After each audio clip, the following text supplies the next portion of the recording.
Oldest places.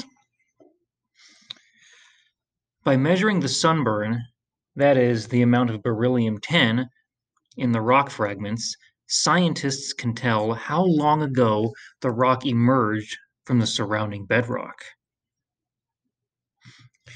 Rood has already used this method, called exposure dating, on one balanced rock in the Mojave Desert. He found that it had been freestanding for 18,000 years, about what he expected if the rock was carved out during the last ice age. Scientists have used exposure dating all over the world. Deserts, usually the oldest places, change the slowest because there is little water to alter the landscape. Once a rock is standing, it can stay still for a long time because there is hardly any water to erode it or wash it away. And during the winter, ice doesn't form inside cracks in the rock and slowly pry it apart. In places with lots of water, things change quickly.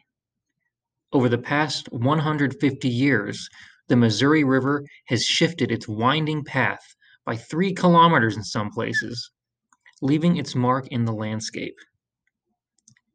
Antarctica probably has the oldest, most unchanging landscapes on Earth. Ice covers most of the continent, but a few small areas remain ice-free. In one such place, called the Olympus Range, you can sit down on boulders that haven't moved in 5 or 6 million years. The rocks survived because Antarctica is a desert. It is so cold that it receives hardly any rain or snow.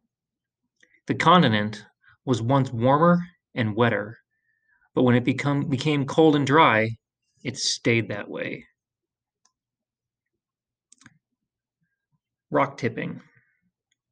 Here in California, Rood and Richard need to know not only how long their precariously balanced rocks have been standing, but also how hard they are to knock over. These are tough questions. The best way to find out how firmly in place a rock is, simply push it over. But toppling a rock that's been balanced for 18,000 years is sort of like chopping down one of the oldest redwood trees. No one wants to do it. Once, though, Richard and James Brune had a chance to topple some rocks. They heard about a businessman who was building some houses in the desert and planned to knock over some balanced rocks that were in the way. The Brunes convinced the developer to let them do it for him. They fastened a steel cable to each rock and used a gadget to measure exactly how much pulling was needed to bring down the boulder. It was kind of fun, admits James. They were 7 or 8 feet high and weighed many tons, and each landed with a satisfying thud. Richard has also found less destructive ways to pull on rocks. Out in the Mojave Desert with Rood, he takes out a camera and begins photographing from all sides the refrigerator-sized boulder they're studying. Back at home, he'll load the pictures into a computer that will stitch the pictures into a 3-dimensional model of the rock, a virtual rock.